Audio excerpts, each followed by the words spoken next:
सो जिन्ने भी उपदेश करते सी सारिਆਂ ਨੂੰ सलाम है, सारिਆਂ ਨੂੰ प्रणाम है।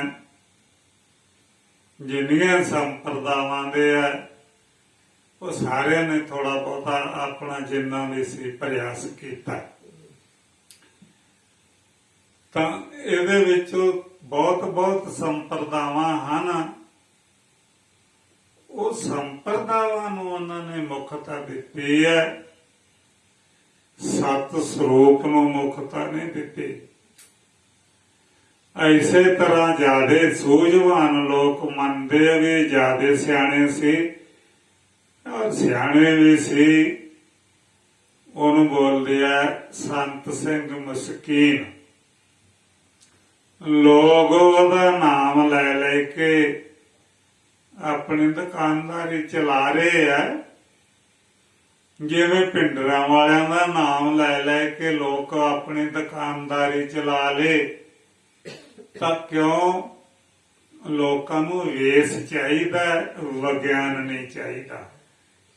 वेस विखा दिओ तां खुश है भी ये तां पिंडरां वाला है। क्यों जिहड़ा असीं कथा सुना के गया पिंडरां वालियां चों सीगा जी, क्योंकि कशहरा सी, पेड़ लंबा चौड़ा सी ते पग गोल सी। जिन्हां दा वेस सीगा, जिहड़े पिंडरां वाले असल सी, उन्हां दा वेस भी इहो जिहा सीगा ते उन्हां दे वेस दे नाल विग्यान भी सीगा। तां असीं इस चीज नूं लेना भी जिहड़ा विग्यान है, चाहे पिंडरां वाले चाहे होर भी संप्रदा वाले है, चाहे संत सिंह मस्कीन है, उन्हां दा असीं कोट कोट धन्नवाद करदे हैं। पर वो जिहड़े सीगे उन्हां दा सारियां दा लक्ष्य सी सिੱਖੀ दा प्रचार। जिन्हों भी वेख लो सिੱਖੀ दा प्रचार। जने सत दा प्रचार वाला किसी दे मूंह नहीं सुनिया भी ये जेड़े मन्ने परमन्ने संत है ये कादा प्रचार करदे, तां इह आखणगे जी आओ सिੱਖੀ दा प्रचार। तो सिੱਖੀ जेड़ी सत आ वो सिੱਖੀ दे मूंह च नहीं आउंदा। सिੱਖੀ और असिੱਖੀ ये सारियां सत दे स्वरूप दे अंतर्गत है। वो कोई विरला जिहड़ा कहंदा कि सत दा विचार करदे आ, सत दा प्रचार करदे आ, नहीं तो हर एक दा यही है भी सिੱਖੀ दा प्रचार करते हैं जी। ते इन्हां सारियां ने सिੱਖੀ दा ही प्रचार कीता। सत दा प्रचार तां कीता हुंदा तां अज सारियां दा रुझान सत स्वरूप नूं जानण दा हुंदा कि जिहड़ा आकाश दिया महावाक पढ़िया सीगा, आकाश तो भी सूक्ष्म और व्यापक है। ते सिੱਖੀ है जिहड़ी ये आकाश वांगू सूक्ष्म और व्यापक नहीं गी। ये सिੱਖੀ दे सारे चेन वर्ण है जिहड़े ये पार्थिव है। आकाश है जिहड़ा ये पार्थिव नहीं, माया जिहड़ी है पार्थिव नहीं। ये सारे दो के निराकार स्वरूप आ जाते हैं। ते निराकार स्वरूप दे विच भी असीं इस चीज नूं अगे वेखना है भी किन्नियां चीजां निराकार है। ये आम बहुतियां बंदियां नालों जिहड़े निरंकारी लोग है इन्हां दा अनुभव नहीं गा, इन्हां दा रट्टा सुनिया होया। ये आकाश नूं आदे है कि तू ही निरंकार,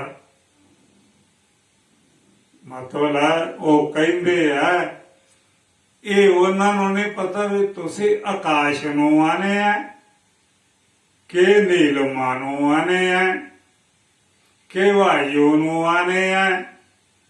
इथों तक निराकार है, कोई सकार स्वरूप नहीं गा।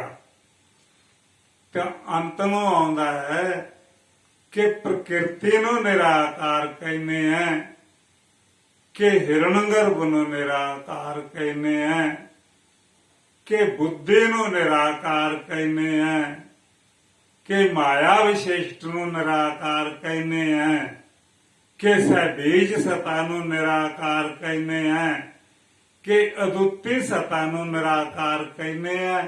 ਇਹ ਉਹ ਵੀ ਨਹੀਂ ਜਾਣਦੇ, ਉਹਨਾਂ ਦਾ ਵੀ ਰੱਟਾ ਹੀ ਲਾਇਆ ਹੋਇਆ ਤੇ ਸਿੱਖ ਪੰਥ ਦਾ ਵੀ ਰੱਟਾ ਹੀ ਲਾਇਆ ਹੋਇਆ। ਕਿਉਂ ਰੱਟਾ ਲਾਇਆ? ਵੀ ਨਾਨਕ ਜੀ ਮਹਾਰਾਜ ਨੇ ਇਹ ਪਰੋਕਸ਼ ਰੂਪ ਨੂੰ ਨਿਰਾਕਾਰ ਨਹੀਂ ਕਿਹਾ। ਤੂੰ ਪਦ ਦਾ ਵਾਚ ਅਰਥ ਹੈ ਜਿਹੜਾ ਇਹ ਆਤਮਾ ਅੰਤਰਗਤ ਹੈ। ਨਾਨਕ ਜੀ ਨੇ ਇਹ ਸਾਰੇ ਭਰਮ ਤੋੜੇ। ਉਹਨੇ ਇਹ ਨਹੀਂ ਕਿਹਾ ਉਹ ਸਦਾ ਸਲਾਮਤ, ਉਹ ਸਦਾ ਸਲਾਮਤ ਨਿਰੰਕਾਰ। ਤੇ ਸਮਝ ਤੋਂ ਬਿਨਾ ਪਹੁੰਚ ਕੇ ਵੀ ਸਾਨੂੰ ਪਤਾ ਨਹੀਂ ਲੱਗਦਾ ਕਿ ਅਸੀਂ ਉੱਥੇ ਪਹੁੰਚ ਗਏ ਕਿ ਨਹੀਂ। ਉਹ ਕੋਈ ਦੱਸਦਾ ਬਈ ਜਿੱਥੇ ਜਾਣਾ ਸੀ ਉੱਥੇ ਤੁਸੀਂ ਆ ਚੁੱਕੇ। ਤਾਂ ਨਾ ਉਹਨਾਂ ਨੇ ਵੀ ਬੋਲਿਆ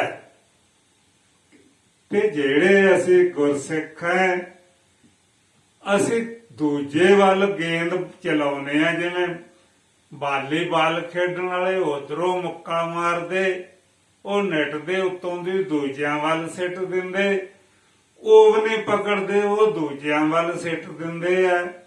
ਤਾਂ ਬਾਣੀ ਕਹਿੰਦੀ ਆ ਕਿ ਤੂੰ ਸਦਾ ਸਲਾਮਤ ਨਿਰੰਕਾਰ। ਤਾਂ ਇਹ ਸੁਣ ਕੇ ਬਾਣੀ ਤੋਂ ਕਹਿ ਦਿੰਦੇ ਤੂੰ ਸਦਾ ਸਲਾਮਤ ਨਿਰੰਕਾਰ। ਇਹ ਜਿਵੇਂ ਫੁੱਟਬਾਲ ਨੂੰ ਉਹਨੂੰ ਵਾਲੀਬਾਲ ਬੋਲਦੇ, ਇਧਰੋਂ ਉਧਰ ਸਿੱਟਤਾ, ਉਧਰੋਂ ਉਧਰ ਸਿੱਟਤਾ, ਤੇ ਇਹਨਾਂ ਨੂੰ ਪਤਾ ਨਹੀਂ ਲੱਗਦਾ ਵੀ ਨਿਰੰਕਾਰ ਕੌਣ। ਬਾਣੀ ਕਹਿੰਦੀ ਤੂੰ ਸਦਾ ਸਲਾਮਤ ਨਿਰੰਕਾਰ। ਇਹ ਬਾਣੀ ਨੂੰ ਕਹਿ ਦਿੰਦੇ ਤੂੰ ਸਦਾ ਸਲਾਮਤ ਨਿਰੰਕਾਰ। ਕਿਉਂਕਿ ਵੀ ਨਾਨਕ ਜੀ ਨੇ ਜਿਹੜੀ ਗੱਲ ਕਹੀ ਸੀ ਉਸ ਗੱਲ ਨੂੰ ਪਛਾਣਿਆ ਨਹੀਂ। ਤੋ ਸੰਤ ਲੋਕਾਂ ਨੇ ਇਹਦਾ ਫੇਰ ਕਿਹਾ ਕਿ ਵੀ ਨਿਰਾਕਾਰ ਸਰੂਪ ਹੈ ਜਿਹੜਾ, ਇਹ ਬਹੁਤ ਚੀਜ਼ਾਂ ਹਨ। ਕਿਉਂ? ਆਕਾਸ਼ ਵੀ ਨਿਰਾਕਾਰ ਹੈ ਤੇ ਨੀਲਮਾ ਵੀ ਨਿਰਾਕਾਰ। ਤਾਂ ਆਕਾਸ਼ ਦਾ ਤੇ ਨੀਲਮਾ ਦਾ ਜਿਹੜਾ ਸਰੂਪ ਹੈ ਅਸਤੀ ਨਹੀਂਗਾ, ਇਹ ਭਾਂਤੀ ਹੈ। ਨੀਲਮਾ ਵੀ ਮਾਲਮ ਪੜਦੀ ਹੈ, ਆਕਾਸ਼ ਵੀ ਮਾਲਮ ਪੜਦਾ। ਤਾਂ ਅਸੀਂ ਇਹ ਵੇਖਣਾ ਹੈ ਵੀ ਸਿੱਖ ਪੰਥ ਦੇ ਵਿਦਵਾਨ ਹੈ ਜਿਹੜੇ ਅੱਜ ਦੇ, ਪਹਿਲੇ ਬੜੇ ਬੜੇ ਵਿਦਵਾਨ ਹੋਏ, ਹੋ ਸਕਦਾ ਅੱਜ ਵੀ ਹੋਣ, ਪਰ ਉਹ ਇਹ ਦੱਸਣ ਸਿੱਖ ਲੋਕਾਂ ਨੂੰ, ਕਿਉਂਕਿ ਸਿੱਖ ਪੰਥ ਹੈ ਜਿਹੜਾ ਇਹਦੀ ਪ੍ਰਤਿਸ਼ਠਾ ਹੈ ਪੰਜਾਬ ਖਿੱਤੇ ਦੇ ਵਿੱਚ। ਇਹ ਦੱਸਣਾ ਚਾਹੀਦਾ ਉਹਨਾਂ ਨੂੰ ਵੀ ਨਿਰਾਕਾਰ ਹੈ ਜਿਹੜਾ, ਇਹਦਾ ਮਾਨਾ ਕੀ ਹੈ, ਕੌਣ ਨਿਰਾਕਾਰ ਹੈ। ਤਾਂ ਇੱਥੋਂ ਪਤਾ ਲੱਗੇਗਾ ਕਿ ਤਤ ਪਦ ਵਾਚ ਅਰਥ ਨੂੰ ਨਿਰਾਕਾਰ ਕਹਿੰਦੇ ਆ ਕਿ ਤੂੰ ਪਦ ਵਾਚ ਅਰਥ ਨੂੰ ਨਿਰਾਕਾਰ ਕਹਿੰਦੇ ਆ। ਤੇ ਸੰਤ ਲੋਕਾਂ ਨੇ ਨਿਰਾਕਾਰ ਦਾ ਸਰੂਪ ਜਿਹੜਾ ਕਿਹਾ, ਉਹਨਾਂ ਨੇ ਕਿਹਾ ਕਿ ਨਿਰਾਕਾਰ ਸਾਕਾਰ ਰੂਪ ਧਰ। ਨਿਰਾਕਾਰ ਸਾਕਾਰ ਰੂਪ ਧਰ ਆਇਓ ਕਈ ਇੱਕ ਵਾਰ। ਉਹ ਸੁਪਨੇ ਹੋ ਮਿਟ ਗਏ, ਰਹਿਓ ਸਾਰ ਕਾ ਸਾਰ। ਉਹ ਸੁਪਨੇ ਵਾਂਗੂ ਮਿਟੀ ਜਾਂਦਾ, ਇੱਕ ਤਾਂ ਉਹ ਨਿਰਾਕਾਰ ਹੈ, ਇੱਕ ਸਾਰ ਕਾ ਸਾਰ ਰਹਿੰਦਾ ਉਹ ਨਿਰਾਕਾਰ ਹੈ। ਤਾਂ ਇਹਦੇ ਵਿੱਚ ਇਹ ਪੜਤਾਲ ਕਰਨੀ ਪਊਗੀ ਵੀ ਜਿਹੜਾ ਸਾਰ ਰੂਪ ਹੈ ਤ੍ਰਿਕਾਲ ਆਬਾਦ ਨਿਰਾਕਾਰ ਹੈ। ਇੱਕ ਜਿੰਨਾ ਚਿਰ ਉਹ ਪਾਦੀ ਰਹਿੰਦੀ ਹੈ ਉਹਨਾਂ ਚਿਰ ਉਹਦੀ ਮਹਿਮਾ ਰਹਿੰਦੀ ਹੈ। ਜਦੋਂ ਉਪਾਧੀ ਅਧਿਅਸਤ ਹੋ ਜਾਂਦੀ ਹੈ ਤਾਂ ਉਹ ਜਿਹੜਾ ਸਾਕਾਰ ਰੂਪ ਸੀਗਾ, ਨਿਰਾਕਾਰ ਉਪਾਧੀ ਨਾਲ ਮਿਲਿਆ ਸੀਗਾ, ਉਹਦਾ ਪਤਾ ਨਹੀਂ ਲੱਗਦਾ ਕਿੱਧਰ ਗਿਆ, ਕਿੱਥੋਂ ਆਇਆ ਸੀ ਔਰ ਕਿੱਧਰ ਗਿਆ। ਤਾਂ ਇਹ ਹੈਗਾ ਕਿ ਇਸ ਨੂੰ ਅਸੀਂ ਵੇਖਣਾ ਹੈ ਵੀ ਬੜੇ ਬੜੇ ਲੋਕ ਆਉਂਦੇ ਆ, ਤਾਂ ਅਸੀਂ ਲੋਕਾਂ ਨੇ ਇਹ ਸਮਝ ਲਿਆ ਵੀ ਜਿਹੜੇ ਸੰਤ ਲੋਕ ਹੈ, ਗਿਆਨੀ ਲੋਕ ਹੈ, ਅੱਗੇ ਉਹਨੂੰ ਗਿਆਨੀ ਕਹਿੰਦੇ ਸੀ ਜਿਸ ਦਾ ਗਿਆਨ में ਦਵੈਤਤਾ ਅਦਵੈਤਤਾ ਦੋ ਪ੍ਰਕਾਰ ਦਾ ਰੱਖਦਾ ਹੈ ਕਿ ਕਥਨ ਦਵੈਤ ਚ ਕਰਦਾ ਹੈ ਤੇ ਪ੍ਰਤਿਪਾਦਿਆ ਵਸਤੂ ਨੂੰ ਅਦਵੈਤ ਮੰਨਦਾ, ਉਹਦਾ ਨਾਮ ਹੈ ਗਿਆਨੀ। ਤੇ ਜਿਹੜਾ ਅਦਵੈਤ ਦਾ ਪ੍ਰਤਿਪਾਦਨ ਕਰਦਾ ਤੇ ਅਦਵੈਤ ਸਰੂਪ ਨੂੰ ਮੰਨਦਾ, ਉਹਦਾ ਸਰੂਪ ਹੈ ਗਿਆਨ, ਉਹ ਗਿਆਨੀ ਨਹੀਂਗਾ। ਤਾਂ ਅਸੀਂ ਇਸ ਚੀਜ਼ ਨੂੰ ਦੱਸਣਾ ਜਾਣਨਾ ਹੈ ਵੀ ਬਾਣੀ ਦੇ ਵਿੱਚ ਇਹ ਸਭ ਕੁਝ ਹੈ। ਕਿੰਨਿਆਂ ਕੁ ਲੋਕਾਂ ਨੂੰ ਬਾਣੀ ਸੁਣਨ ਵਾਲਿਆਂ ਨੂੰ ਪਤਾ ਲੱਗਿਆ ਔਰ ਕਿੰਨਿਆਂ ਕੁ ਨੂੰ ਨਹੀਂ ਲੱਗਿਆ।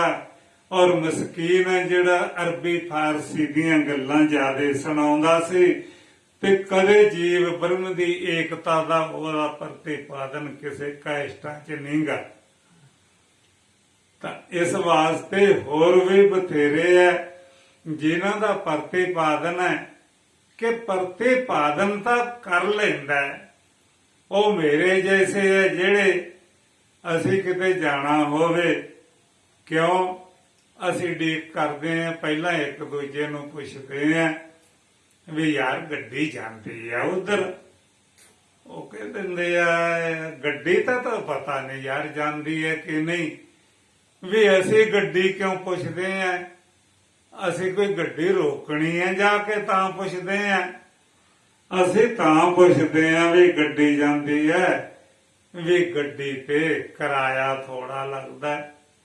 ਤਾਂ ਕਿਰਾਇਆ ਥੋੜਾ ਇਉਂ ਲੱਗਦਾ ਕਿ ਸਾਡੇ ਕੋਲੇ ਨਾ ਤਾਂ ਅਸੀਂ ਕਥਾ ਕਿਰਾਏ ਪਿੱਛੇ ਕਰਦੇ ਆ, ਨਾ ਅਸੀਂ ਪਾਠ ਪੈਸੇ ਪਿੱਛੇ ਕਰਦੇ ਆ, ਨਾ ਸਾਡਾ ਕੋਈ ਪੈਸਾ ਇਕੱਠਾ ਕਰਨ ਦਾ ਪ੍ਰਯੋਜਨ ਹੈ ਤੇ ਮੁਫਤ ਸਾਨੂੰ ਵੀ ਕੋਈ ਨਹੀਂ ਚੜਾਉਂਦਾ।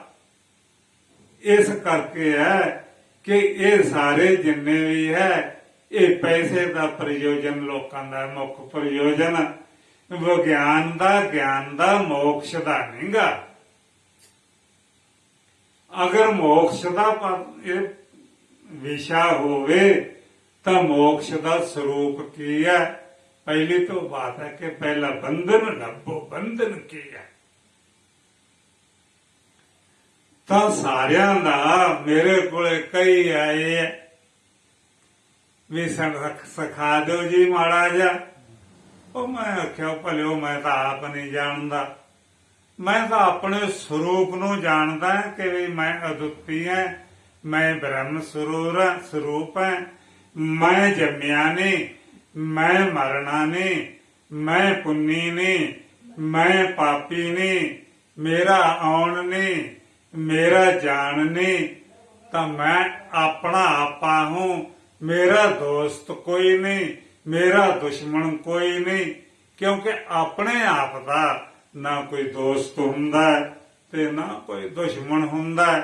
ਤੇ ਜਿਹੜੇ ਪੁੱਛਦੇ ਆ ਥੋੜਾ ਜਿਹਾ ਦੱਸ ਦਿਓ, ਤਾਂ ਮੈਂ ਕਈਆਂ ਨੂੰ ਪੁੱਛਿਆ ਵੀ ਤੁਹਾਡਾ ਥੋੜਾ ਬਹੁਤਾ ਪੁੱਛਣ ਦਾ ਪਰਮ ਪ੍ਰਯੋਜਨ ਕੀ ਹੈ?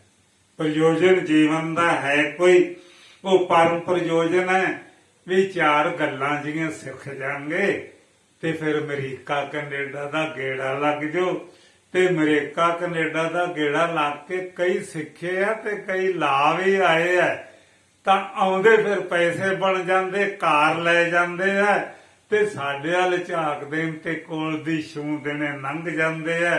ਤੇ ਸਾਡੇ ਕੋਲੇ ਸਾਈਕਲ ਹੁੰਦਾ, ਅਸੀਂ ਆਨੇ ਆਪਦੇ ਸਾਈਕਲ ਤੇ ਰਹਿੰਦੇ ਵੀ ਤੁਸੀਂ ਕਾਰ ਲੈ ਲਓ ਜੀ। ਤੇ ਕਾਰ ਕਾਹਦੀ ਲੈ ਲਈਏ? ਕਾਰਾਂ ਤਾਂ ਤੁਹਾਡੇ ਪਾਸ ਹੈ, ਤੁਹਾਨੂੰ ਗਿਆਨੀ ਜੀ ਬੋਲਦੇ ਆ ਤੇ ਸਾਨੂੰ ਸਾਈਕਲ ਵਾਲਾ ਬਾਬਾ ਬੋਲਦੇ ਆ। ਔਰ ਅਸੀਂ ਵੀ ਆਪਣੇ ਥਾਂ ਤੇ ਸਹੀ ਹੈ, ਉਹ ਵੀ ਆਪਣੇ ਥਾਂ ਤੇ ਸਹੀ ਹੈ। ਪਰ ਕਾਰ ਵਾਲੇ ਬਾਬਿਆਂ ਨੂੰ ਉਹ ਪੁੱਛ ਲਓ ਵੀ ਜੰਮਣ ਮਰਨ ਦਾ ਭੈ ਹੈ ਕਿ ਨਹੀਂ। ਤੇ ਤੁਸੀਂ ਜੀ ਕੀ ਕਰਦੇ ਨੇ, ਕਾਹਦਾ ਭਜਨ ਕਰਦੇ ਆ? ਤਾਂ ਸਾਡੇ ਇੱਕ ਸੰਤ ਸੀਗੇ, ਉਹ ਤਤਵਗੇ ਮਹਾਤਮਾ ਸੀਗੇ ਔਰ ਪੰਜਾਬੀ ਸੰਤ ਸੀਗੇ। ਉਹਨਾਂ ਨੂੰ ਕਿਸੇ ਨੇ ਪੁੱਛ ਲਿਆ, ਆਖੇ ਮਹਾਰਾਜ ਜੀ ਤੁਸੀਂ ਕਿਹਦਾ ਭਜਨ ਕਰਦੇ ਆ? ਤੇ ਉਹ ਬੈਠਾ ਬੈਠਾ ਸੰਤ ਆਦਾ ਕਿ ਮੈਂ ਨਹੀਂ ਕਿਸੇ ਸਹੁਰੇ ਦਾ ਭਜਨ ਕੀਤਾ ਕਦੇ। ਕਿਉਂ? ਉਹਨੂੰ ਪਤਾ ਸੀ ਵੀ ਭਜਨ ਕਿਸੇ ਦਾ ਕੀਤਾ ਜਾਂਦਾ ਹੈ, ਤੇ ਜਦੋਂ ਕੋਈ ਮੈਥੋਂ ਇਤਰ ਹੈ ਹੀ ਨਹੀਂ ਤੇ ਕਿਹਦਾ ਭਜਨ ਕਰਾਂ? ਇਹ ਭਜਨ ਕਰਨ ਵਾਲੇ ਦੋ ਬਣਾਈ ਬੈਠੇ ਆ, ਤੇ ਜੇ ਨਾਨਕ ਜੀ ਇਹਨਾਂ ਨੂੰ ਦੋ ਕਰਕੇ ਨਾ ਦੱਸਦੇ ਤਾਂ ਇਹ ਬੁੱਧੂ ਦੇ ਬੁੱਧੂ ਰਹਿ ਜਾਂਦੇ। ਉਹਨਾਂ ਨੇ ਆਖਿਆ ਸੀ ਵੀ ਆਪਣੀ ਪ੍ਰਗਿਆ ਚਮਕਾਉਣਗੇ, ਇਹਨਾਂ ਨੂੰ ਦੁਆਇਤਾ ਦਾ ਪਾਠ ਪੜਾਓ ਤੇ ਅਦਵੈਤ ਗਿਆਨੀਆਂ ਨੂੰ ਮਿਲਣਗੇ ਤੇ ਦੁਆਇਤ ਦਾ ਖੰਡਨ ਕਰ ਦੋਗੇ, ਆਪੇ ਇਹਨਾਂ ਨੂੰ ਸਿੱਧ ਰਸਤੇ ਪਾ ਦੋਗੇ। ਤੋ ਸਾਰੇ ਦਵਾਇਤ ਨੂੰ ਬਣ ਕੇ ਬੈਠੇ ਆ। ਲੱਖਾਂ ਦੀ ਗਿਣਤੀ ਚ ਉਹ ਹੈ ਕਿ ਜਿਹੜੇ ਆਪਣੇ ਆਪ ਨੂੰ ਨਹੀਂ ਜਾਣਦੇ। ਵੀ ਆਪਣਾ ਆਪ ਗੁਰਬਾਣੀ ਨੇ ਨਹੀਂ ਕਿਹਾ ਵੀ ਆਪਣਾ ਆਪ ਪਛਾਣਿਆ ਤੋ ਨਾਮ ਨਿਧਾਨ ਪਾਇਆ। ਕਿੰਨੇ ਕਾ ਜਿਹੜੇ ਆਪਣੇ ਆਪ ਨੂੰ ਪਛਾਣੀ ਬੈਠੇ ਆ ਵੀ ਜੇ ਪਛਾਣਿਆ ਤਾਂ ਦੱਸੋ ਆਪਣੀ ਰੂਪ ਰੇਖਾ। ਆਪਣੇ ਰੂਪ ਰੇਖਾ ਦੱਸਣ ਵਾਸਤੇ, ਪਰਮਾਤਮਾ ਨੂੰ ਜਾਣਨ ਵਾਸਤੇ ਅਦਿੰਤਾ ਕਾ ਇਦੰਗ ਰੂਪ ਜਿਹੜੀ ਵਸਤੂ ਹੈ ਇਹਦਾ ਨਿਸ਼ੇਧ ਹੈ। ਨਿਸ਼ੇਧ ਇਹਦਾ ਨਿਸ਼ੇਧ ਕਰਕੇ ਸਤ ਵਸਤੂ ਦਾ ਪ੍ਰਤੀਪਾਦਨ ਨਹੀਂ ਕੀਤਾ ਜਾਂਦਾ। ਕੌਣ ਕਹੂਗਾ ਕਿ ਇਹ ਸਤ ਹੈ? ਜਿਹੜੀ ਚੀਜ਼ ਇਹ ਉਹਦੇ ਰੂਪ ਚ ਆਉਂਦੀ ਹੈ ਉਹ ਸਾਰੀ ਮਿਥਿਆ ਹੈ। ਤਾਂ ਸੰਤਾਂ ਨੇ ਕਿਹਾ ਵੀ ਤੁਸੀਂ ਉਹ ਪਰਮਾਤਮਾ ਜੀ ਆਪ ਹੀ ਜਾਣਦਾ ਹੈ। ਔਰ ਕਿਸ ਨੂੰ ਕਹਿਣਾ ਉਹ ਪਰਮਾਤਮਾ ਜਿਹਨੂੰ ਤੂੰ ਇਹ ਔਰ ਉਹ कहता वो अध्यस्त वस्तुआं है। ਅਧਿਆਸਤ ਵਸਤੂਆਂ ਤੇ ਅਸਤੀ ਵਸਤੂ ਕਿਹੜੀ ਹੈ? ਤਾਂ ਜਿਸ ਨੂੰ ਕਿ ਅਸਤੀ ਭਾਤੀ ਪ੍ਰੇ ਸਿੰਧੂ ਹੈ। ਨਾਮ ਰੂਪ ਜੰਜਾਲ ਲੱਖ ਤਿਹ ਆਤਮ ਸਰੂਪ ਨਿਜ ਹੋਏ ਤਤ ਕਾਲ ਨਿਹਾਲ। ਅਸਤੀ ਭਾਤੀ ਪ੍ਰੇ ਸਤਾ ਨੂੰ ਜਾਣਿਆ। ਜਿਹੜੀ ਅਮਰ ਸਤਾ ਹੈ ਇਹਦਾ ਨਾਮ ਅਮਰਤ ਹੈ, ਇਹਦਾ ਨਾਮ ਬ੍ਰਹਮ ਸਤਾ ਹੈ। ਸਤਾ ਦਾ ਦੂਜਾ ਸਰੂਪ ਪ੍ਰਤੀਤੀ ਕਰਾਉਂਦਾ, ਇਸ ਲਈ ਇਹਨੂੰ ਗਿਆਨ कहता। और इस ज्ञान में सुख ही सुख है, सुख मंगना नहीं पैंदा। जिवें अग्नि नूं गर्म करन लई कोई चीज की लोड़ नहीं रहिंदी भी अग नूं गर्म कर दिओ, क्योंकि अग्नि का अपना स्वरूप ही गर्म है। ओशनता, दाता ते प्रकाशता ये अग्नि का स्वरूप है। ते सतता, चितता ते आनंदता ये आत्मा का स्वरूप है। ते असतता ते जड़ता ते दुखता ये जगत का स्वरूप है। हुण इहदे च लभो भी तुसी के चीज ते निश्चा करी बैठे हैं। जगत दे इन्हां नूं भोग क्या? ये भोग भोग मायना की है? ज्यादा लोकां नूं 90% लोकां नूं पुछ लो, ਉਹ जी कहणगे अजे भोग की बात करो ते औरत मर्द के संबंध नूं भोग बोलते हैं। वो भलिओ आदमियों भों तो लैके ग्रह ताईं जिथों तक माया ग्रहण हुंदी है ये सारियां दा नाम भोग है। धरती भोग है, पानी भोग है, अग्नि भोग है, वायु भोग है, आकाश भोग है, अविद्या भोग है, प्रकृति भोग है, चाहे बीज सता भोग है, और अभोग भोग तो रहत है जेड़ी वो की है कि वो निर्बीज सता है, ਉਹਨੂੰ ਭੋਗ नहीं कह सकते। ਤੇ ਥੱਲੇ ਸਾਰੀਆਂ ਹੀ ਚੀਜ਼ਾਂ ਭੋਗ ਹੈ। जो भी तुसी संग्रह करोगे भोग ही संग्रह कर रहे हैं। और भोगता कौन है, ये लो भोगता कौन है, तो अंत ਨੂੰ ਇਹ ਕਹੇਗਾ ਕਿ ਭੋਗ ਨੂੰ ਹੀ ਤੁਸੀਂ ਭੋਗਤਾ ਕਹੀ ਜਾਂਦੇ ਆ। ਤਾਂ ਅੰਤ ਨੂੰ ਬਾਣੀ ਨੇ ਸ਼ਾਸਤਰਾਂ ਨੇ ਕਿਹਾ ਕਿ ਕੀ ਇਹ ਜੋਗ ਕੇ ਭੋਗ, ਜਿਹੜਾ ਤੁਸੀਂ ਇਹ ਬੋਲਦੇ ਆ ਇਹ ਜੋਗ ਹੈ ਕਿ ਭੋਗ ਹੈ। ਇਹ ਲੋਕ ਤਿੰਨ ਖੇਤਿਆਂ 'ਚ ਵੰਡੇ ਆ, ਇੱਕ ਤਾਂ ਵਿਯੋਗੀ ਹੈ, ਇੱਕ ਭੋਗੀ ਹੈ, ਇੱਕ ਜੋਗੀ ਹੈ। ਤਾਂ ਜਿਹੜੇ ਲੋਕ ਫਿਰ ਰਹੇ ਆ, ਲੋਕਾਂ ਨੂੰ ਪ੍ਰਚਾਰ ਦੇ ਰਹੇ ਆ, ਉਹਨਾਂ ਨੂੰ ਪੁੱਛੋ ਵੀ ਤੂੰ ਕੀ ਹੈ, ਜੋਗੀ ਹੈ ਕਿ ਭੋਗੀ ਹੈ ਕਿ ਵਿਯੋਗੀ ਹੈ। ਤਾਂ ਇਹ ਤਿੰਨਾਂ ਦਾ ਉੱਤਰ ਨਹੀਂ ਜਾਣਦੇ। ਤੇ ਜਿਹੜਾ ਇਹ ਤਿੰਨੇ ਅਧਿਆਸਤਾ ਜੇ ਇਹ ਤਿੰਨਾਂ ਚੋਂ ਵੀ ਕਿਸੇ ਚੀਜ਼ ਨੂੰ ਕਹਿਣ ਤਾਂ ਇਹ ਸੱਤ ਸਤਾ ਨਹੀਂ ਗੀ, ਇਹ ਮਿੱਠੀਆਂ ਚੀਜ਼ਾਂ ਹੈ। ਤਾਂ ਅੰਤ ਨੂੰ ਹੋ ਗਿਆ ਕਿ ਭੋਗ ਕਿਸ ਚੀਜ਼ ਦਾ ਨਾਂ ਹੈ ਤੇ ਜੋਗ ਕਿਸ ਚੀਜ਼ ਦਾ ਨਾਮ ਹੈ ਤੇ ਵਿਯੋਗ ਕਿਸ ਚੀਜ਼ ਦਾ ਨਾਮ। ਜਿੰਨੇ ਵੀ ਜਨਤਾ ਦੇ ਲੋਕ ਹੈ ਇਹ ਸਾਰੇ ਵਿਯੋਗੀ ਹੈ। ਵਿਯੋਗੀ ਕਿਉਂਕਿ ਵਿਯੋਗ ਹੁੰਦਾ ਜੇ ਤੋਂ ਕੋਈ ਚੀਜ਼ ਵਿਛੜੀ ਹੋਵੇ। ਇਹ ਸਾਰੇ ਕੋਈ ਰਾਮ ਰਾਮ ਰਾਮ ਰਾਮ, ਕੋਈ ਵਾਹਿਗੁਰੂ ਵਾਹਿਗੁਰੂ ਵਾਹਿਗੁਰੂ ਵਾਹਿਗੁਰੂ, ਕੋਈ ਤਬਲੇ ਵਜਾ ਕੇ, ਕੋਈ ਸੰਗੀਤ ਵਜਾ ਕੇ, ਕੋਈ ਕੁਛ ਵਜਾ ਕੇ, ਕੋਈ ਮਾਲਾ ਫੇਰ ਕੇ, ਇਹ ਵਿਯੋਗੀ ਹੈ। ਇਹ ਉਹਦੇ ਨਾਲ ਜੁੜਨਾ ਚਾਹੁੰਦੇ ਆ ਵੀ ਮੇਰਾ ਪਰਮਾਤਮਾ ਮੈਥੋਂ ਵਿਛੜਿਆ ਹੋਇਆ। ਹੋ ਸਕਦਾ ਮੇਰਾ ਸੰਗੀਤ ਸੁਣ ਕੇ ਆ ਜੇ, ਹੋ ਸਕਦਾ ਮੇਰੀ ਆਵਾਜ਼ ਸੁਣ ਕੇ ਆ ਜੇ, ਹੋ ਸਕਦਾ ਮੇਰਾ ਰੋਂਦਿਆਂ ਨੂੰ ਸੁਣ ਕੇ ਦਰਵਤ ਹੋ ਕੇ ਆ ਜੇ। ਤਾਂ ਇਹਨੂੰ ਜਾਣਨ ਲਈ ਜਿਹਨੂੰ ਬੋਲਦੇ ਆ ਜੋਗ, ਜੋਗ ਮਾਨਾ ਹੈ ਨਾਨਾ ਪ੍ਰਕਾਰ ਦੇ ਸਾਧਨ ਕਰਨੇ, ਕਿ ਉਸ ਨੂੰ ਵਿਯੋਗ ਹੈ ਜਿਹਦਾ ਉਹਨੂੰ ਜੋਗ ਮੈਂ ਨਾ ਮਿਲ ਜਾਣਾ ਕਿ ਪਰਮਾਤਮਾ ਮੈਨੂੰ ਮਿਲ ਜੇ।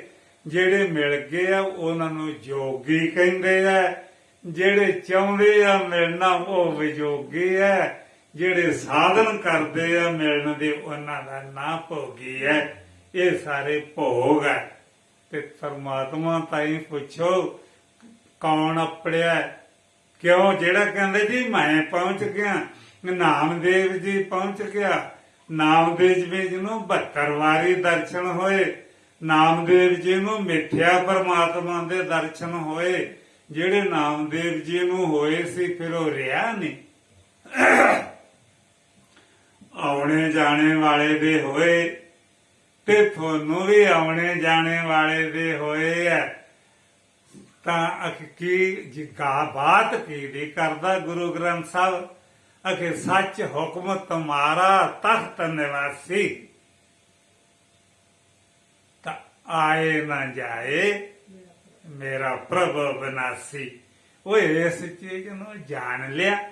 120 ਇਕੱਠੇ ਹੋ ਕੇ ਮਹਾਰਾਜ ਨੂੰ ਚੱਕ ਕੇ ਇਹ ਪਹਿਲਾਂ ਤਾਂ ਤੁਸੀਂ ਲਿਆਂਦਾ, ਫਿਰ ਮੰਜੀ ਸਾਹਿਬ ਤੇ ਪ੍ਰਕਾਸ਼ ਕੀਤਾ ਤੇ ਫਿਰ ਉਹਨੂੰ ਅਸਥਾਨ ਤੇ ਆਸਣ ਤੇ ਲੈ ਕੇ ਤਾਂ ਆਉਂਦਾ ਜਾਂਦਾ ਤਾਂ ਹੋ ਗਿਆ।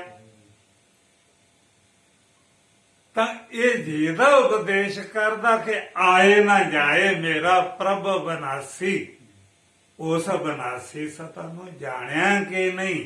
ਤੁਸੀਂ ਇਹਨੂੰ ਹੀ ਅਬਨਾਸੀ ਮੰਨੀ ਬੈਠੇ ਆ। ਇਹ ਤੁਹਾਨੂੰ ਅੱਗੇ ਅਬਨਾਸੀ ਸਰੂਪ ਵਿੱਚ ਪਹੁੰਚਾਉਣਾ ਚਾਹੁੰਦਾ ਕਿ ਜਹਾਂ ਜਾ ਕੇ ਤੁਸੀਂ ਅੰਮ੍ਰਿਤ ਰੂਪ ਹੋ ਜਾਓ। ਨਾ ਤੁਹਾਡਾ ਜਨਮ ਰਹੇ, ਨਾ ਮਰਨ ਰਹੇ, ਨਾ ਪੁੰਨ ਰਹੇ, ਨਾ ਪਾਪ ਰਹੇ, ਸਾਰਾ ਕੁਝ ਰਾਖ ਹੋ ਜੇ, ਤੁਸੀਂ ਅੰਮ੍ਰਿਤ ਹੋ ਜਾਓ। ਤੇ ਤੁਸੀਂ ਹੋਕਾ ਦੇਣ ਵਾਲੇ ਨੂੰ ਅਬਨਾਸੀ ਬੰਨੀ ਬੈਠੇ। ਅਬਨਾਸੀ ਪਤਾ ਲੱਗਿਆ ਕਿ ਇਹ ਤਾਂ ਕਹਿੰਦੇ ਆਏ ਨਾ ਜਾਏ ਮੇਰਾ ਪ੍ਰਭ ਬਨਾਸੀ। ਉਹ ਪ੍ਰਭੂ ਹੋਰ ਹੈ ਜਿਹੜਾ ਨਾ ਆਉਂਦਾ ਹੈ, ਨਾ ਜਾਂਦਾ ਹੈ, ਨਾ ਕਿਤੋਂ ਬਣਿਆ ਹੈ, ਨਾ ਮਿਟਦਾ ਹੈ। ਤਾਂ ਅੰਤ ਨੂੰ ਇਹ ਰਹੇਗਾ ਵੀ ਗੁਰੂ ਗ੍ਰੰਥ ਤੋਂ ਵੀ ਸਾਨੂੰ ਪੈਸੇ ਹੀ ਲੱਭੇ ਹੈ ਔਰ ਤਤਵ ਗਿਆਨ ਨਹੀਂ ਲੱਭਿਆ। ਪੈਸੇ ਉਹ ਹੈ ਕਿ ਜਿਹੜੇ ਇਹਦਾ ਮਨੁੱਖ ਦਾ ਵੱਧ ਕਰਾਉਣ ਵਾਸਤੇ ਹੈ। ਜੇ ਕਈ ਲੋਕ ਬੈਠੇ ਹੈ ਸਿੱਖ ਪੰਥ ਦੇ ਆ, ਹਿੰਦੂ ਪੰਥ ਦੇ ਆ, ਹੋਰ ਵਰਗ ਦੇ ਆ, ਜਿਨ੍ਹਾਂ ਦੇ ਕੋਲੇ ਪੈਸੇ ਹੈ ਉਹ ਮਾਂ ਪਿਓ ਨੂੰ ਤੰਗ ਕਰਦੇ ਆ। ਸੁੱਖ ਤਾਂ ਉਹ ਦਿੰਦੇ ਆ ਜਿਨ੍ਹਾਂ ਦੇ ਗਰੀਬ ਦਿਹਾੜੀ ਕਰਕੇ ਲਿਆਉਂਦੇ, ਨਹੀਂ ਤਾਂ ਤੰਗ ਕਰਦੇ ਆ। ਕਿਉਂ ਕਿ ਜਿੰਨੇ ਅਸੀਂ ਚਾਹੁੰਦੇ ਤੁਸੀਂ ਸਾਨੂੰ ਓਨੇ ਨਹੀਂ ਦਿੰਦੇ। ਤਾਂ ਪੈਸਾ ਕਿਹਨੂੰ, ਇਹ ਵੀ ਭੁਲੇਖਾ ਹੈ ਪੈਸੇ ਵਾਲਿਆਂ ਨੂੰ।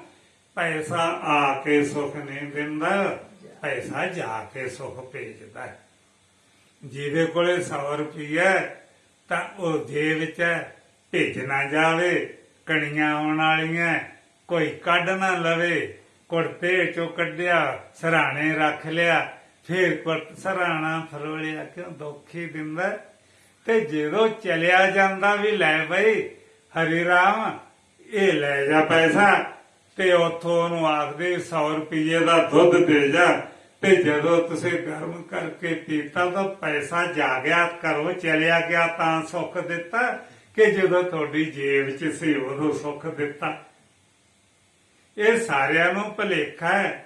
ਇੱਕ ਆ ਉੱਥੇ ਬੰਗਲਾਦੇਸ਼ ਦੇ ਵਿੱਚ, ਆਪਣੇ ਬੰਗਾਲ 'ਚ, ਹਿੰਦੁਸਤਾਨ 'ਚ, ਕਲਕੱਤੇ ਦੇ, ਉਹਨਾਂ ਦੇ ਕੱਲ ਢੇਰ ਵਿਖਾਰੇ ਸੀ।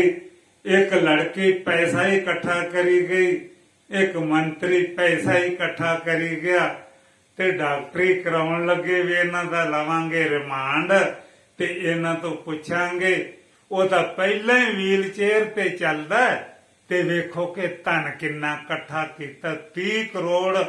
ਤੇ ਉਹ ਲੜਕੀ ਵੀ ਭਾਗੀਦਾਰ ਹੈ ਤੇ ਉੱਥੇ ਬੇਹੋਸ਼ ਹੋ ਗਏ। ਤੇ ਜੇ ਹੋਸ਼ 'ਚ ਰਹਿਣਾ ਸੀ ਤਾਂ ਓਨਾ ਹੀ ਬੜਾ ਸੀ ਜਿੰਨਾ ਘਰ 'ਚ ਸੀਗਾ। ਇਹ ਬੇਹੋਸ਼ ਹੀ ਕਰਦਾ ਜਿਹਨੂੰ ਕਰਦਾ।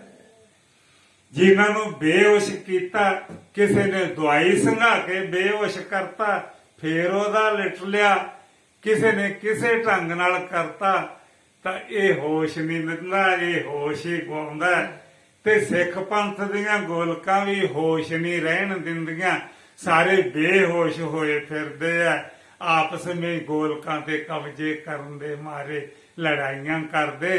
ਜੇ ਪੈਸਾ ਨਾ ਹੋਵੇ ਤਾਂ ਸਾਰਿਆਂ ਨੂੰ ਹੋਸ਼ ਹੋਵੇ ਕਿ ਇਹ ਚੀਜ਼ ਹੀ ਐਸੀ ਹੈ, ਇਹ ਬੇਹੋਸ਼ ਕਰ ਦਿੰਦੀ ਹੈ। ਤਾਂ ਬੇਹੋਸ਼ ਦਾ ਜਿਹੋ ਜਿਹਾ ਵਰਤਾਵਾ ਹੁੰਦਾ ਉਹ ਪਤਾ ਹੀ ਹੈ। ਤਾਂ ਇਸ ਲਈ ਹੈਗਾ ਕਿ ਅਸੀਂ ਇਹ ਵੇਖਣਾ ਕਿ ਇਸ ਧਨ ਕੇ ਕੌਣ ਹਿੱਸੇਦਾਰ ਹੈ। ਸੁਰਤੀਆਂ ਨੇ ਕਿਹਾ ਤੇ ਗਿਆਨੀ ਪੁਰਸ਼ਾਂ ਨੇ ਤੁਹਾਡੇ ਸਮਝਣ ਵਾਸਤੇ ਇਹਦੇ ਲੇਖ ਲਿਖੇ। ਅਖੇ ਧਨ ਕੇ ਭਾਗੀ 4 ਹੈ, 4 ਜਣੇ ਧਨ ਦੇ ਭਾਗੀ ਹੈ। ਕਈ ਵੇਖੇ ਹੈ ਵੀ ਲਿਆ ਕਰਕੇ ਅੰਮ੍ਰਿਤਸਰ ਦੇ ਵਿੱਚ ਹਰਿਮੰਦਰ ਸਾਹਿਬ ਤੇ ਇਹ ਫਲਾਣੀ ਬੀਬੀ ਹੈ, ਧਨੀ ਹੈ, ਇਹਨੇ ਅੱਗੇ ਵੀ 40 ਤੋਲੇ ਸੋਨਾ ਇੱਥੇ ਚੜਾਇਆ ਸੀ, ਹੁਣ ਵੀ 20 ਤੋਲੇ ਚੜਾਉਣ ਆਈ ਹੈ।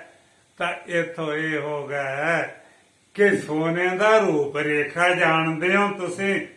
ਸਿੱਖ ਪੰਥ ਦੇ ਲੋਕੋ ਉਹ ਜਾਣਦੇ ਆ, ਜਿਹੜੇ ਉਹ ਕਿਸੇ ਨੂੰ ਦੱਸਦੇ ਨਹੀਂ, ਉਹਨਾਂ ਨੂੰ ਲੋੜ ਕੀ ਹੈ। ਤੇ ਜਿਹੜੇ ਦੱਸਦੇ ਆ ਇਹ ਜਾਣਦੇ ਨਹੀਂ। ਹਿੰਦੂ ਲੋਕ ਜਾਣਦੇ ਆ, ਜਿਹੜੇ ਉਹ ਕਿਸੇ ਨੂੰ ਦੱਸਦੇ ਨਹੀਂ। ਜਿਹੜੇ ਜਾਣਦੇ ਨਹੀਂਗੇ ਉਹ ਪ੍ਰਚਾਰ ਕਰ ਰਹੇ ਆ। ਐਸੇ ਤਰ੍ਹਾਂ ਨਾਨਾ ਪ੍ਰਕਾਰ ਦੇ ਲੋਕ ਆ ਜਿਹੜੇ ਇਹ ਸੋਨਾ ਹੈ ਜਿਹੜਾ, ਇਸ ਦੀ ਕੀ ਰੂਪ ਰੇਖਾ ਪਹਿਲਾਂ ਬਤਾਓ। ਤੁਸੀਂ ਸਤਸੰਗ ਸਰਵਣ ਕਰਦੇ ਆ, ਕਥਾ ਸਰਵਣ ਕਰਦੇ ਆ, ਸੋਨੇ ਦਾ ਕੀ ਰੂਪ ਹੈ। ਤਾਂ ਅੰਤ ਨੂੰ ਇਹੀ ਕਹਿਣਗੇ,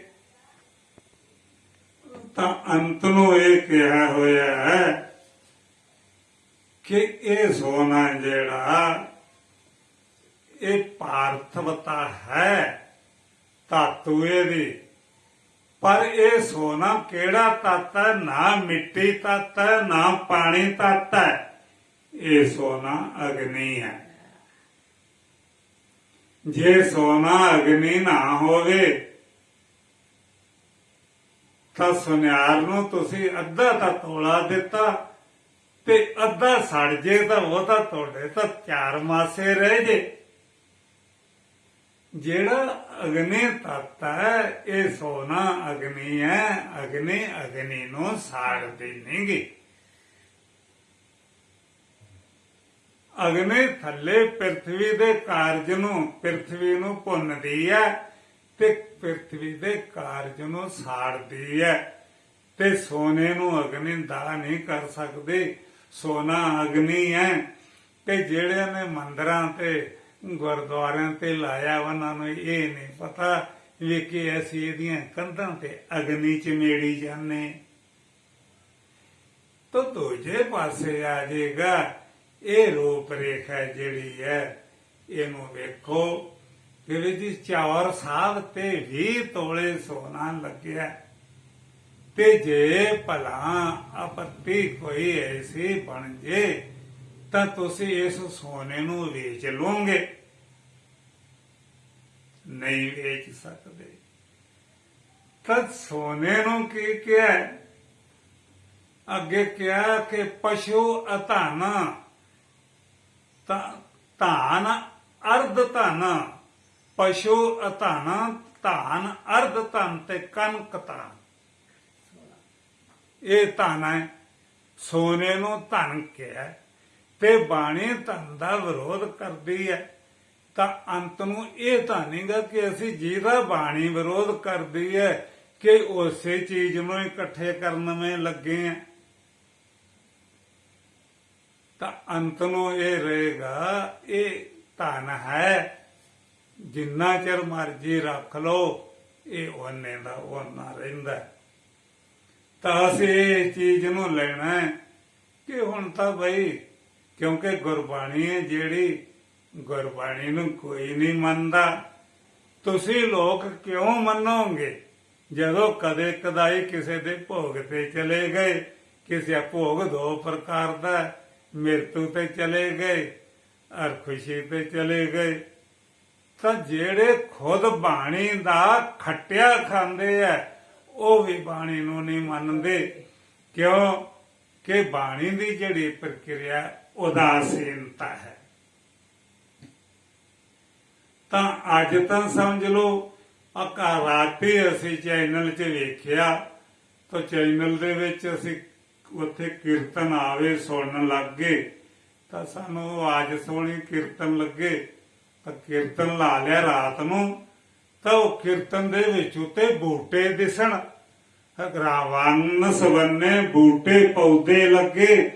ਤਾਂ ਮੇਰੇ ਨਾਲ ਦਾ ਇੱਕ ਬੈਠਾ, ਜੀ ਇਹ ਕਿਸੇ ਦੀ ਕੋਠੀ ਹੈ ਕਿ ਹਰਮੰਦਰ ਸਾਹਿਬ ਹੈ? ਅੱਗੇ ਤਾਂ ਹੁੰਦੇ ਨਹੀਂ ਸੀ, ਹੁਣ ਹਰਮੰਦਰ ਸਾਹਿਬ ਨੂੰ ਜੰਗੀਰਦਾਰਾਂ ਦੀਆਂ, ਧਨੀ ਪੁਰਸ਼ਿਆਂ ਦੀਆਂ ਕੋਠੀਆਂ ਦਾ ਰੂਪ ਦੇਈ ਜਾਂਦੇ।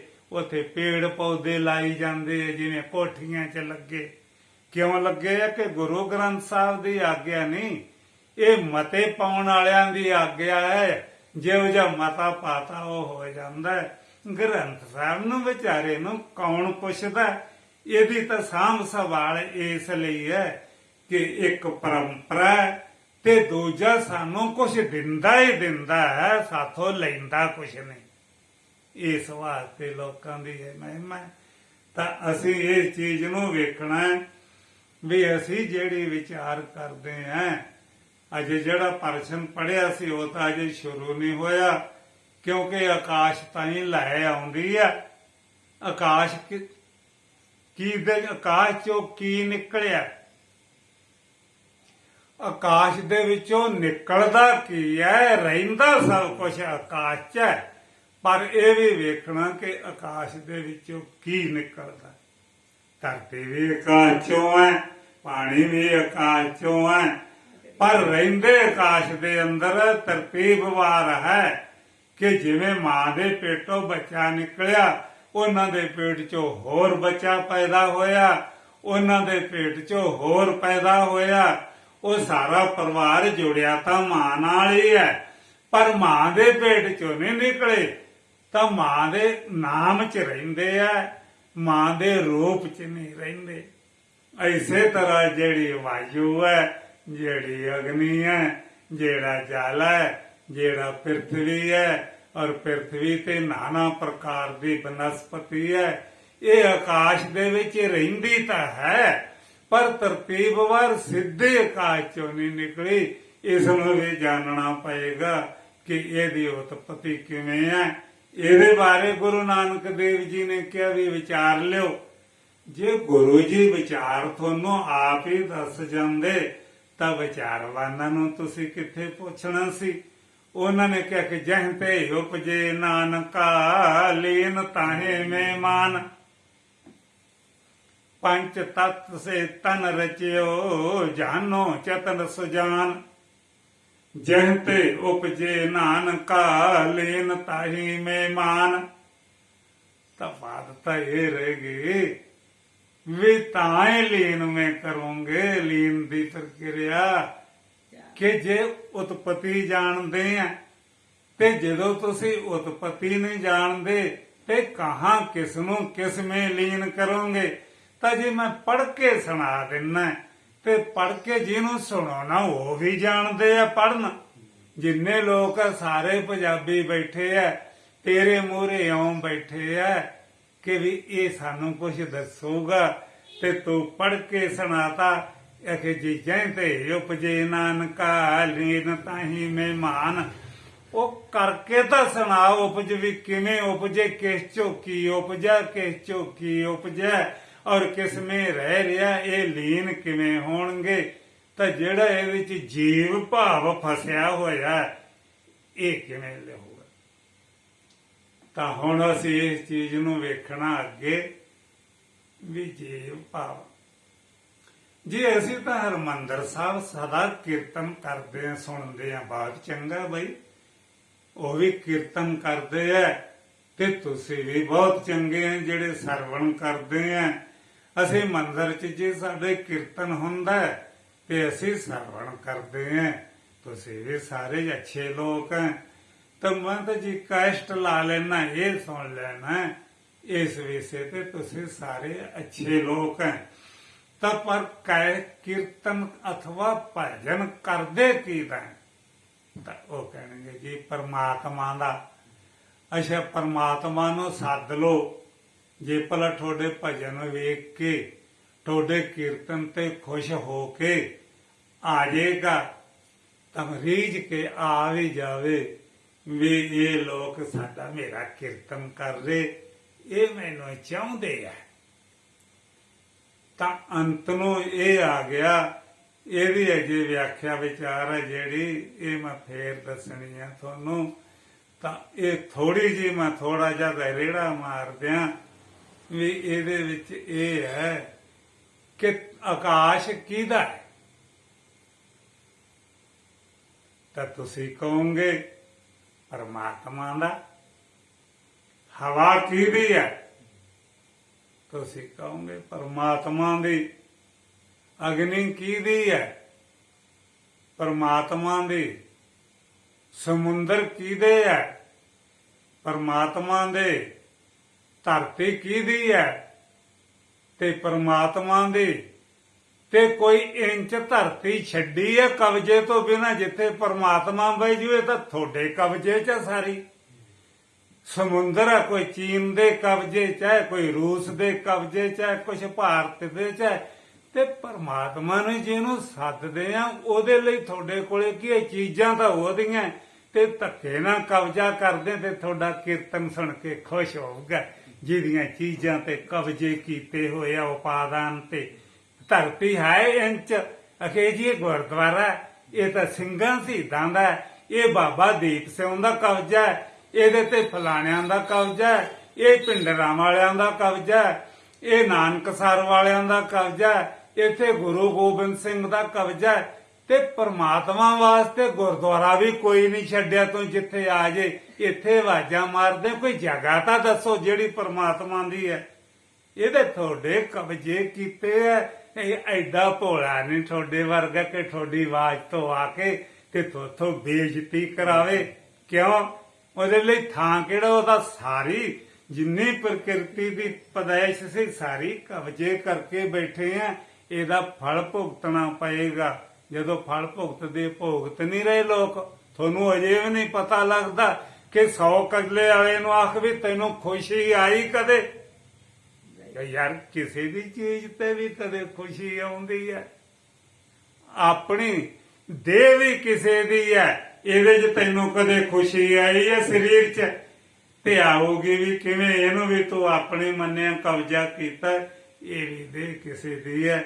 ਅਸਲ ਦੇ ਵਿੱਚ ਤੂੰ ਜਿਹੜਾ ਉਸ ਚੀਜ਼ ਨੂੰ ਜਾਣ ਜਿਸ ਚੀਜ਼ ਨੂੰ ਕੋਈ ਵੀ ਨਹੀਂ ਜਾਣਦਾ, ਜਿਹਨੂੰ ਜਾਣੇ ਸੇ ਸਾਰੀਆਂ ਚੀਜ਼ਾਂ ਤੋਂ ਮੁਕਤ ਹੋ ਜਾਂਦਾ। ਉਹ ਹੋ ਸਕਦਾ ਹੈ ਕਿ ਜਿਹਦਾ ਨਾਮ ਕਹਿੰਦੇ ਕਿ ਮੈਂ ਸਤ ਚਿਤ ਆਨੰਦ ਅਵਨਾਸੀ ਹੂੰ, मैं आत्मपुर का वासी हूँ, नहीं मात पिता का जाया हूँ, नहीं जन्म तार मैं आया हूँ। मैं सतचित आनंद अविनाशी हूँ, मैं आत्मपुर का वासी हूँ, नहीं मात पिता का जाया हूँ, नहीं जन्म तार मैं आया हूँ। मैं सतचित आनंद अविनाशी हूँ, मैं आत्मपुर का वासी हूँ, नहीं मात पिता का जाया हूँ, नहीं जन्म तार मैं आया हूँ। वाहिगुरु जी का खालसा, वाहिगुरु जी की फतेह और वाहिगुरु जी की सारी सृष्टि।